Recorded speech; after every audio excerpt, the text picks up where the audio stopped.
Hello সবাইকে, কি অবস্থা সবার? অনেকদিন পরে ভিডিও করতেছি। বেকার বসেছিলাম তাই ভাবলাম একটু মেকআপ করি বসে বসে।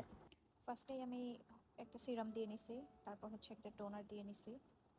যদিও আমি এত ভালো মেকআপ করতে পারি না, তারপর হচ্ছে ট্রাই করি মেকআপ করার। এখানে আমি সিম্পলের একটা লাইট ময়শ্চারাইজার দিয়ে নিতেছিলাম। এই ময়শ্চারাইজারটা অনেক ভালো স্যুট করছে আমাকে। দেন আমি একটা বিউটি গ্লেজডের প্রাইমার দিয়ে নিছি। আমি জানি না ঘরে বসে এত কিছু আমি কেন দিতেছি। এরপরে অফ ক্যামেরা আমি আমার আইব্রোটা এঁকে নিয়েছিলাম। এখানে আমি আমার একটা ফেভারিট কনসিলার দিয়ে আমার ডার্ক স্পটগুলো ঢেকে নিচ্ছিলাম আর কি, যে আমার অনেক ডার্ক সার্কেল। সবগুলো ভালোভাবে ব্লেন্ড করার পরে আমি ফাউন্ডেশন দিয়ে নিচ্ছিলাম। এখানে আমি দুইটা ফাউন্ডেশন নিয়েছি, দুইটা মিক্স করে দিই আর কি। আমি পারফেক্টলি কন্ট্রোল করতে পারি না, তারপরও কন্ট্রোল করার ট্রাই করি। ফার্স্টে ভেবেছিলাম একটা সফট গ্ল্যাম লুক করব, একবার পিঙ্কিশ টাইপের। বাট কেন জানি আমি যখনই আই লুক করতে বসি আমি এক ধরনেরই আই লুক সবসময় করি, একই রকম সবসময় করি। এখানে সেই আমার আগের আই লুকই করে ফেলেছি। আমার আই লুক করার পরে মনে পড়লো আমি তো লেন্সই পড়তে ভুলে গেছি। যাই হোক, এরপরে আমি লিপস্টিক দিয়ে নিতেছিলাম।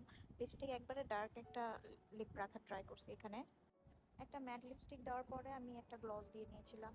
দেন চুল নিয়ে অনেক কনফিউজ ছিলাম যে চুলে আমি কি স্টাইল করব। যেহেতু বাসায় থাকবো, এই জন্য আর কোনো কিছুই করি নাই চুলে।